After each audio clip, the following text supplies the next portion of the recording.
Bienvenidos, soy el padre Nicolás Despósito y aquí comienza una serie de 4 videos sobre la posición teológica llamada tesis de Cassiciacum. El método que elegí es leer y comentar un artículo que escribí hace ya un año llamado Pequeño Catecismo sobre la tesis. Comencemos entonces. La primera pregunta es simple: ¿qué es la tesis? La tesis es el nombre comúnmente dado a una conclusión teológica sostenida por católicos romanos tradicionales que, para explicar adecuadamente la actual crisis de autoridad en la Iglesia Católica, afirman que la sede de Pedro está formalmente vacante. Y como pueden ver hay una pequeña nota. Si vamos a fijarnos, hay otros nombres para esta posición: tesis de Gerard de Laurier, que es el autor de esta posición; tesis de Cassiciacum. Cassiciaco era un lugar de descanso, de reflexión, frecuentado por el gran doctor San Agustín. Otro nombre, sede vacantismo formal. Otro nombre, tesis material formal o sede privacionismo.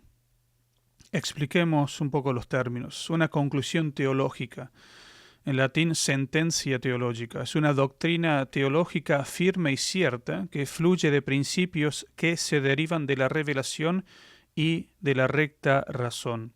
Noten esto que es importante: una conclusión teológica, no una opinión teológica. Una opinión teológica se puede tener sin miedo de que lo contrario lleve a una falta contra la fe. Sin embargo, una conclusión teológica, por más que uno no deba asentir con un acto de fe a esta conclusión, sin embargo, está lógicamente conectada con una verdad revelada. Por ejemplo, el hecho de que nuestro Señor es impecable, es decir, que no tuvo ningún pecado, es una conclusión teológica, algo que no está explícitamente revelado, pero se lo considera virtualmente revelado. Y uno concluye que si nuestro Señor es verdadero Dios y verdadero hombre, debe ser impecable, no debe tener ningún pecado, ninguna mancha moral o espiritual.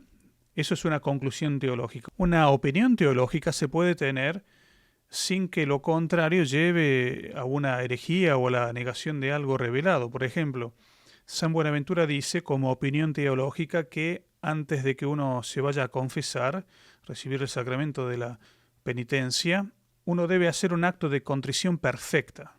Esa es la opinión de San Buenaventura. Santo Tomás de Aquino, sin embargo, dice que el acto de contrición perfecta no es necesario si uno va a recibir la absolución sacramental. Los teólogos dicen que la opinión de Santo Tomás es más probable, pero que la opinión de San Buenaventura es algo más prudente y seguro.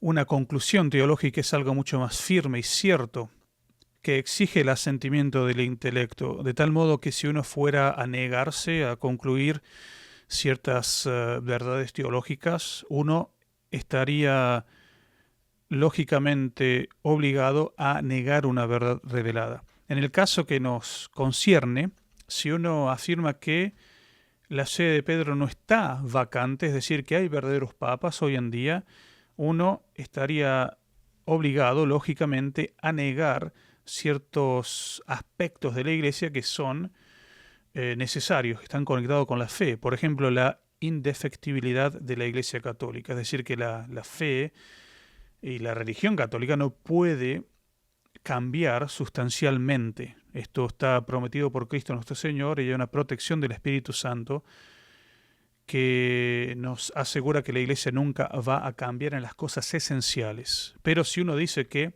hoy hay Papa y que que la sede no ha estado vacante desde el Concilio Vaticano II, uno está obligado a negar la prerrogativa de la indefectibilidad de la Iglesia.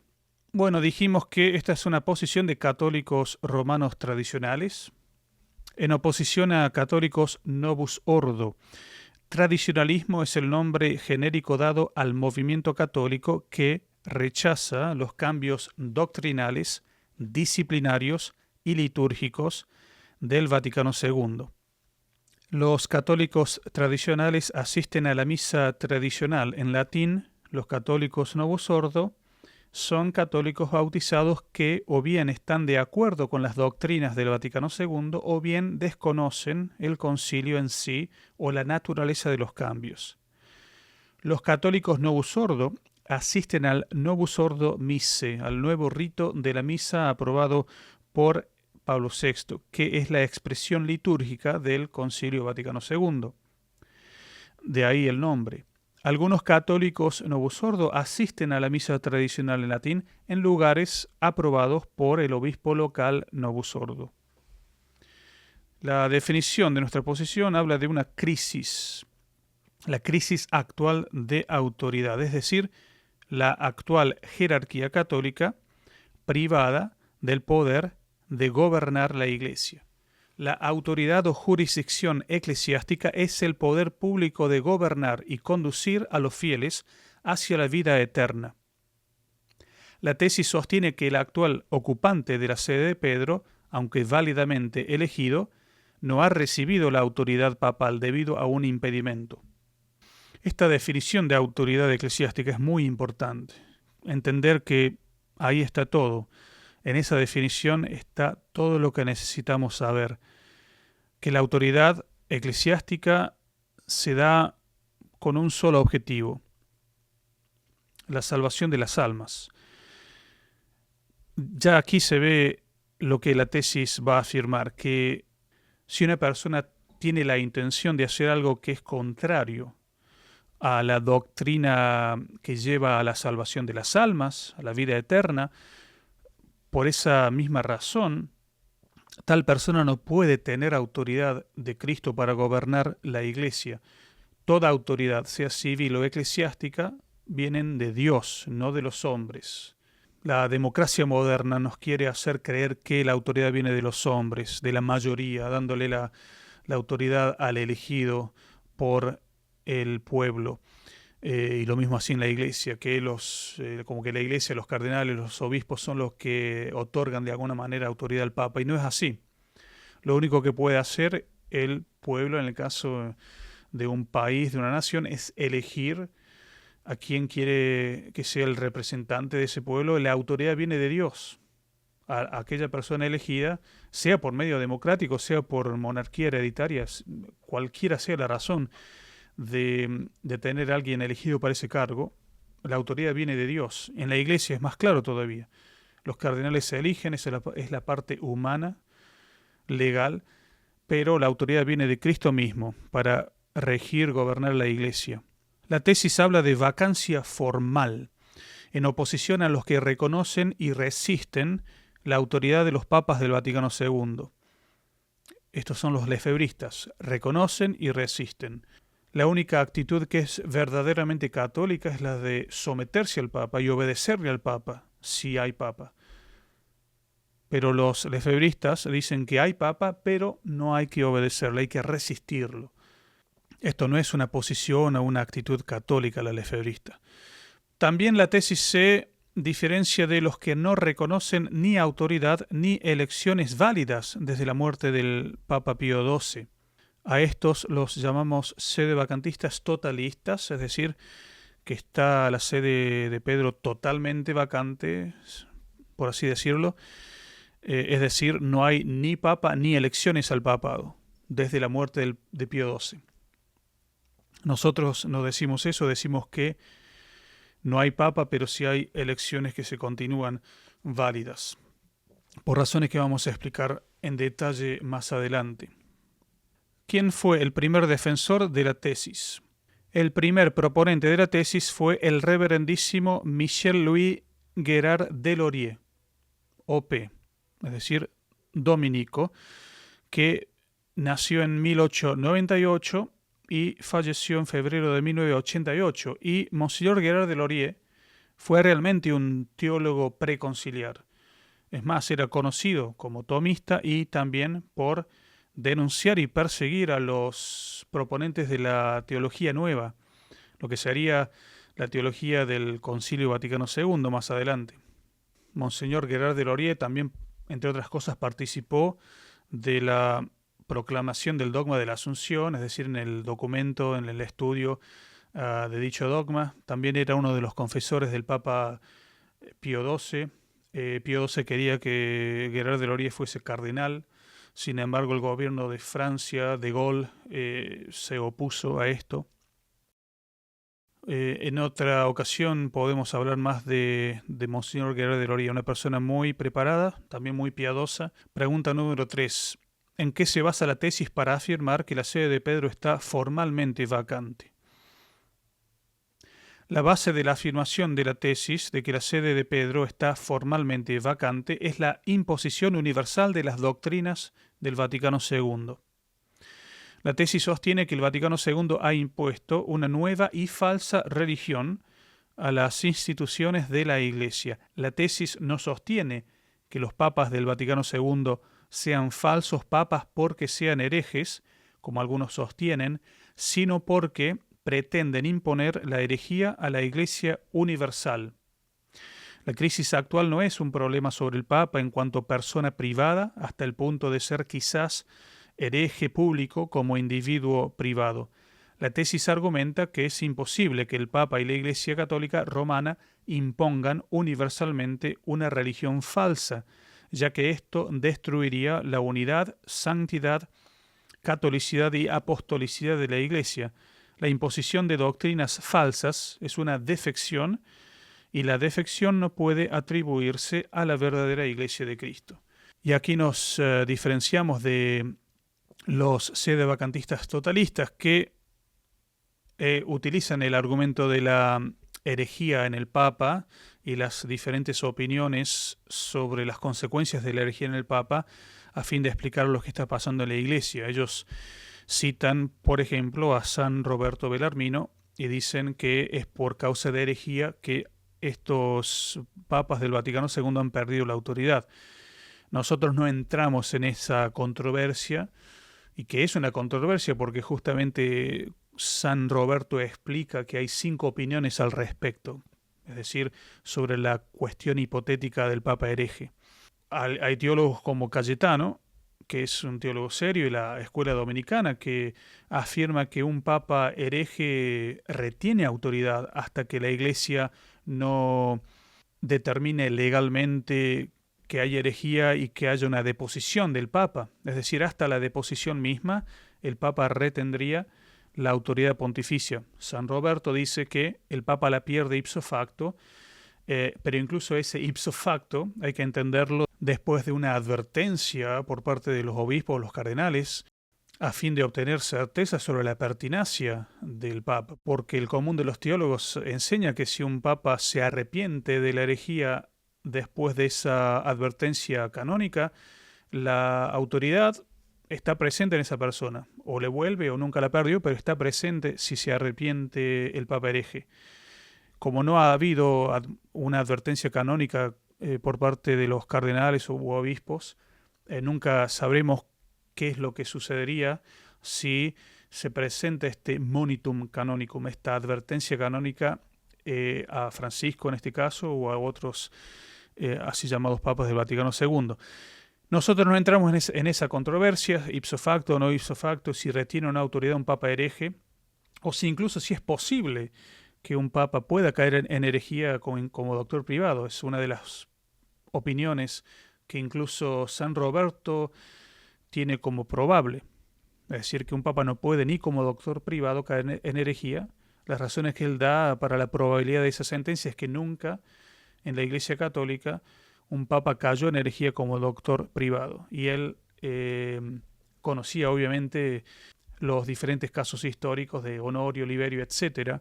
Así que él no pensaba, San Roberto, que había habido un caso histórico de un papa cayendo en herejía como doctor privado.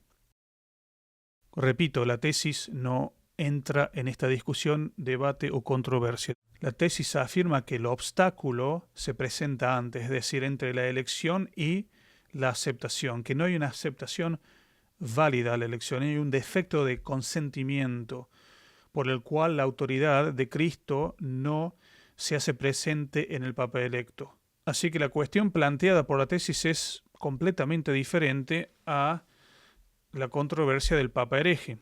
La última pregunta del video de hoy, ¿qué es el Vaticano II? Hemos estado hablando de esto. El Vaticano II designa al Concilio Vaticano II, 1962-1965, un latrocinio celebrado bajo Juan XXIII y Pablo VI, con el objetivo de cambiar radicalmente la religión católica, bajo el disfraz de un aggiornamento, una palabra italiana que significa puesta al día. Y lo que intentaban entonces era una puesta al día de la Iglesia. La idea de cambiar la Iglesia desde adentro era el principal objetivo del modernismo. Dijimos latrocinio, latrocinium, que en latín significa robo, es el término dado a un concilio general ilegítimo. El Papa León I, San León Magno, utilizó la expresión para describir el llamado Segundo Concilio de Éfeso. Y es interesante saber que no es la primera vez que tenemos un conciliábulo, un falso concilio, un latrocinio en la Iglesia Católica. El modernismo es una síntesis de todas las herejías famosamente condenadas por la Iglesia bajo el celo infatigable del Papa San Pío X. Los principales documentos publicados contra el modernismo son el decreto Lamentabili Sane Exitu y la carta encíclica Pascendi Dominici Gregis, ambos documentos en 1907. La Pascendi describió al modernista bajo 7 roles: como filósofo, puramente inmanentista; como creyente, que confía solo en su propia experiencia religiosa; como teólogo, que entiende el dogma solo simbólicamente; como historiador y biblista, que disuelve la revelación divina mediante el método histórico crítico en procesos de desarrollo puramente inmanentes; como apologista, que justifica la verdad cristiana solo desde la inmanencia; y como reformador, que quiere cambiar la Iglesia de forma radical. Agnosticismo, inmanentismo, evolucionismo y reformismo son las palabras clave utilizadas por el Papa para describir el sistema filosófico y teológico del modernismo. El modernista es enemigo de la filosofía y teología escolásticas y se resiste a las enseñanzas del magisterio. Sus cualidades morales son la curiosidad, arrogancia, ignorancia y falsedad. Los modernistas engañan a los simples creyentes al no presentar su sistema completo, sino solo partes de él. Hemos hablado del agnosticismo, que es la filosofía kantiana que dice que no podemos probar que existe Dios usando de argumentos filosóficos o de razón, sino que a Dios se lo conoce mediante la fe solamente. El filósofo modernista, agnóstico, también dice que Dios es inmanente. Obviamente, si uno no puede probar que Dios existe, tiene que decir que Dios está en el hombre, es inmanente, es decir, está en la humanidad misma. Y la manera en que uno se contacta, digamos así, con ese Dios es por medio de la experiencia religiosa, que uno puede tener en cualquier religión. Esa es la postura modernista que después los teólogos nuevos, es decir, los adherentes de la nueva teología, toman ese concepto y lo aplican, y lo ven muy claramente en el Concilio Vaticano II con esto de los elementos, la teología de los elementos. Dice: la Iglesia Católica tiene todos los elementos de verdad y salvación, pero otras iglesias cristianas, como la protestante o la cismática griega, tienen elementos también, y esos elementos son suficientes para que uno encuentre la salvación, y que el Espíritu Santo no dude en utilizar estas religiones como medios de salvación. Todo eso viene de este inmanentismo y la nueva definición de la fe producida por el modernismo. Esta idea de la fe como experiencia religiosa es algo que ha triunfado completamente en los católicos Novus Ordo. Ellos creen que la fe es algo personal que los une a Dios, casi como independientemente de las enseñanzas de la Iglesia, del magisterio, del dogma, y que lo único importante es esta experiencia personal que uno tiene con Dios. La fe para el católico no es eso. La fe para el católico es una virtud infusa, por la cual el intelecto asiente a verdades reveladas por motivo de la autoridad de quien las revela, es decir, la autoridad de Dios, que no puede ni engañarnos ni engañarse. La fe es algo sobrenatural. Pero como dije, en el Novo Sordo ha triunfado esta idea de experiencia religiosa. Yo soy creyente, independientemente de si soy católico, protestante o cualquier religión que uno profese. Y obviamente esto es muy peligroso, es algo herético, viene del modernismo. Pero este es uno de los aspectos más claros donde el modernismo ha triunfado, por así decirlo, y ha convertido a los católicos básicamente en protestantes. Estas son entonces las primeras 4 preguntas del pequeño catecismo sobre la tesis. Nos volveremos a encontrar para continuar con las siguientes 4 preguntas. Gracias.